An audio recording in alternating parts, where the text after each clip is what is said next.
saya Muhammad Hatta, begitu saja, gampang. Alamat saya di Kota Gede ini. Kalau kampung, nama kampung saya itu Joyopranan. Gampangnya ya Joyopranan, Kota Gede, Yogyakarta. Insya Allah begitu itu sudah sampai. Ya. Terus saya di PCM Kota Gede ini diamanati oleh teman-teman, oleh warga Muhammadiyah sebagai ketua untuk periode 22-27. Ini baru 22 sampai dengan insya Allah nanti tahun 27. Periode ini, periode saya, itu PCM Kota Gede ingin membuka diri dan ingin dikenal masyarakat lebih luas, maka kami kemudian membuat website. PCM Kota Gede ini termasuk PCM yang cukup tua. Hanya kadang-kadang orang nggak mau bilang tua, tapi senior gitu ya. Karena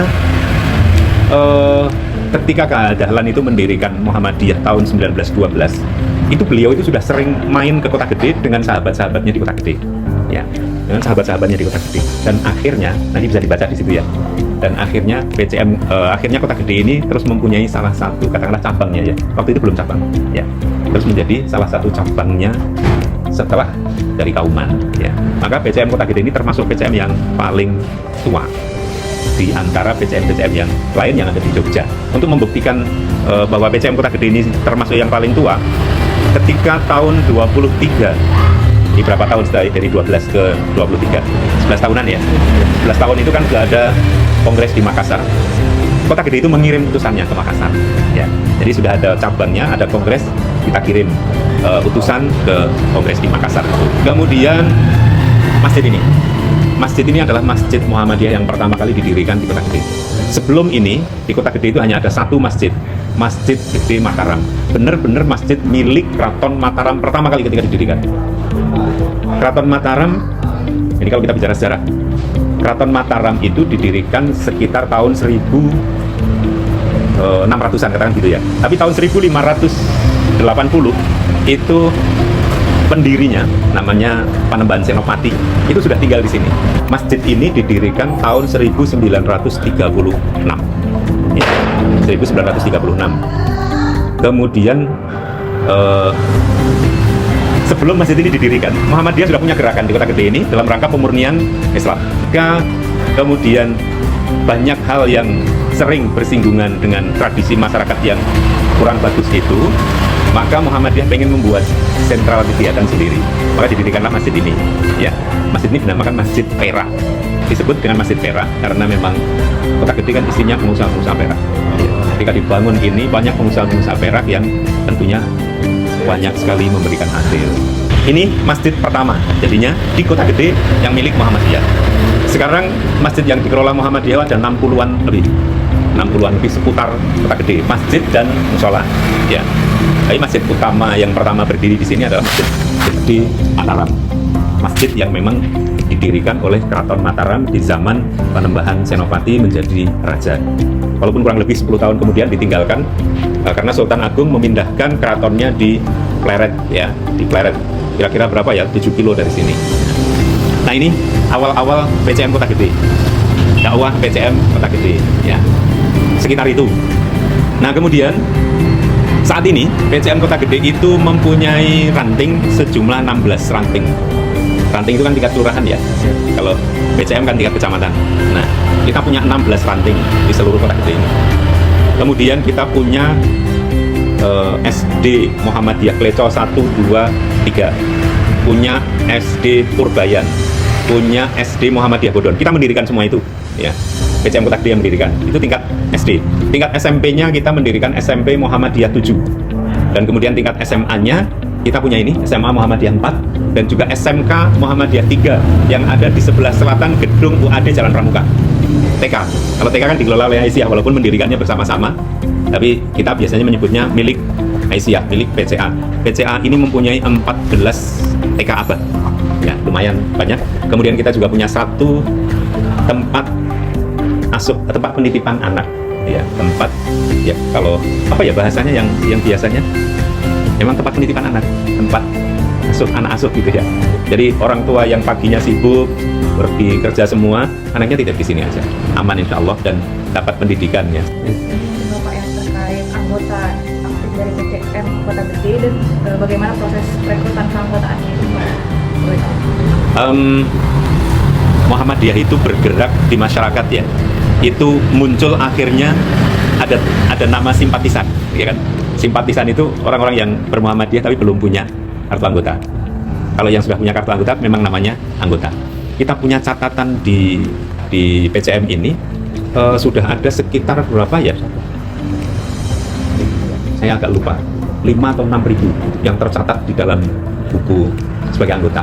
Mulai dari awal pendirian PCM. Dari pendiri pertama itu tercatat semua. Nah di situ, ya orang-orang Muhammadiyah itu sering banyak yang tidak mau mengurus keanggotaan, tapi benar-benar berkiprah di Muhammadiyah. Ya, saya mengajukan sebagai anggota itu memang sejak saya masih aktif di Kokam, ya tahun 83. Nah sampai sekarang perekrutan itu dari ranting-ranting.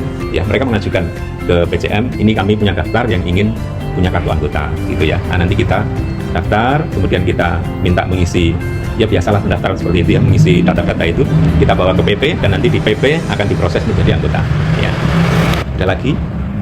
Mungkin kami kan dari kesehatan masyarakat, masyarakat.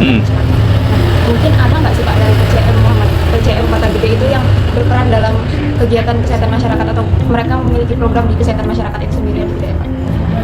Di majelis gitulah ya. Di PCM itu ada majelis-majelis.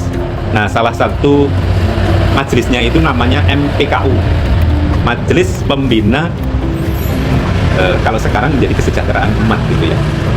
Nah, itu kan banyak bergerak di bidang kesehatan ya. Kesehatan masyarakat itu kan bisa ditempuh melalui berbagai macam pengajian maupun kajian ya. Kayaknya lewat itu. Karena banyak sekali kita punya pengajian dan kajian. Kalau yang punya PCM, kajian dan pengajian itu Ahad pagi. Di Ahad pagi itu yang mengisi itu selain dari orang-orang kesehatan di PKU kita sendiri. Kita punya PKU sendiri, bukan PKU yang di sana. Kita punya sendiri PKU, rumah sakit di sini. Nah, itu bukan sekedar dokternya, tapi juga psikolognya, juga yang lain-lain itu. Itu kita gantian mengisi. Nah, di ranting saya juga ada yang selalu bicara tentang kesehatan masyarakat dan juga kesehatan fisik. Karena beberapa dokter ada di ranting saya yang kemudian aktif juga mengisi seperti itu dan sukarela setiap hari apal begitu. Kita punya MPKS, Majelis Pemberdayaan dan Kesejahteraan Sosial. Ini sekarang ini sejak COVID yang lalu kita akhirnya punya ambulan yang dipakai untuk kebutuhan masyarakat gratis. Sekarang punya 6 unit ya kita. Karena kita sudah sering membantu masyarakat, akhirnya masyarakat itu gampang sekali dikasih mobil kita. Dikasih mobil satu, udah ini dipakai aja oleh PCM. Akhirnya kita tempeli dengan tulisan ambulan dan sebagainya, dan itu melayani masyarakat. Ya, alhamdulillah kita punya 23 relawan yang menangani itu di Majelis Pemberdayaan dan Kesejahteraan Sosial. PCM itu punya amal usaha. Kalau amal usaha tadi yang amal usaha pendidikan, ada SMP, ada SD, SMA, SMK. Kemudian amal usaha kesehatan. Kita punya rumah sakit PKU Muhammadiyah Kota Gede. Nah, ini ya tentunya tugasnya memang di bidang itu. Ya. Di organisasi cabang Muhammadiyah itu kan kalau organisasi biasa ada seksi ya. Seksi ini, seksi ini, seksi ini. Ada pimpinan hariannya. Nah, pimpinan harian dicabang, kemudian di bawahnya itu bukan seksi namanya tapi majelis. Gitu, ya. Namanya majelis. Maka ada majelis kesehatan, ada majelis itu tadi MPKS, kemudian ada majelis lingkungan hidup. Dalam pelaksanaan dalam aspek kesehatan ini di Kesmas ini, itu ada tantangan nggak sih Pak dalam pelaksanaannya seperti itu? Kalau tantangan itu pasti ada ya. Tantangannya? Orang tidak mau datang diundang itu tantangan ya. Iya, tantangan. Itu tantangan berat itu. Orang sudah diberi masukan, sudah diberitahu, sudah dikumpulkan dan kemudian tidak melaksanakan. Itu saya kira juga tantangan. Tetapi kalau tantangan frontal, Muhammadiyah tidak boleh melakukan kegiatan ini di sini. Alhamdulillah di seluruh cabang Kota Gede ini tidak ada yang itu. Dari segi aspek fasilitasnya bagaimana Pak untuk menunjang kesehatan masyarakat? Biasanya di masyarakat itu kan memang sudah tersedia ya di ranting-ranting itu. Ketika kita ingin melakukan sesuatu, ranting silakan menyiapkan ini, termasuk menyiapkan orangnya. Itu biasanya semuanya sudah tercover dengan baik. Di kampung-kampung Posyandu sudah jalan baik. Walaupun isinya kader-kader Muhammadiyah maupun Aisyah. Mungkin kami ada usulan Pak. Oh, iya. Untuk, ke bidang kesehatan masyarakat, kayak kan kebetulan istri Bapak dokter. Mungkin diadakan kayak kampung sehat digital gitu Pak.